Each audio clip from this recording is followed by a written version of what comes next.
पुढचे 4 दिवस महाराष्ट्रामध्ये मुसळधार ते अतिमुसळधार पावसाचा अंदाज वर्तवलेला आहे। कोकण किनारपट्टीसह मध्य महाराष्ट्रात जोरदार पावसाचा इशारा दिलाय। विदर्भ आणि मराठवाड्यात सुद्धा जोरदार पावसाचा अंदाज वर्तवलाय।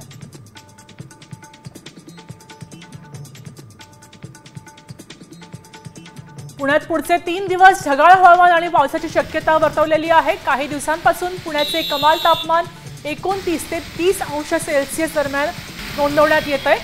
पुढचे 3 दिवस शहरात याच प्रकारचे हवामान राहणार आहे। हलक्या पावसाची शक्यताही आहे असं भारतीय हवामानशास्त्र विभागाने सांगितलंय।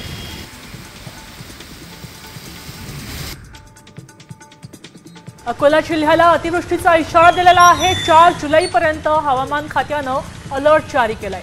यंदा जून महिन्यात जिल्ह्यामध्ये 155 मिमी पावसाची नोंद झाली आहे। हा पाऊस सरासरीच्या 113% अधिक आहे। दरम्यान नागरिकांनी सतर्कता बाळगावी असं आवाहन प्रशासनाने केलंय।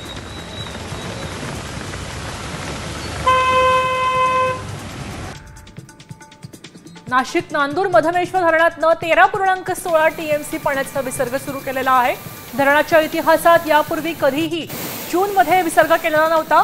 धरणाची पाणी पातळी 60% गेली आहे।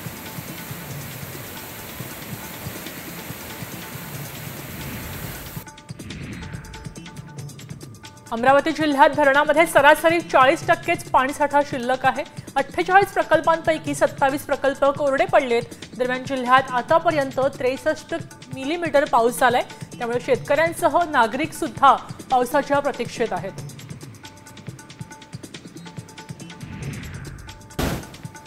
पुण्यातल्या मुठा नदीवर पुलांच्या खांबांवर पाणी पातळीच्या खुणा केलेल्या गेलेत।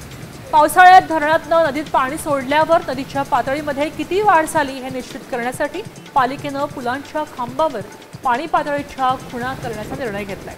खडकवासला धरणापासून मुठा नदीवरच्या पुलांच्या खांबांवर या खुणा करण्यात येणार आहेत।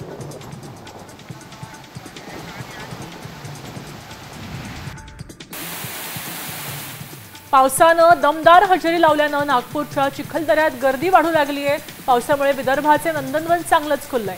रिमझिम पाऊस सुरू असल्यानं वीकेंडला पर्यटकांनी मोठ्या प्रमाणात गर्दी केली होती।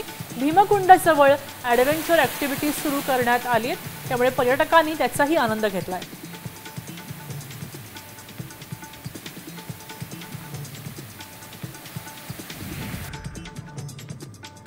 पुणे जिल्ह्यात घाटमाथ्यावर जोरदार पाऊस सुरू आहे। गेल्या 24 तासात ताम्हिणी घाटात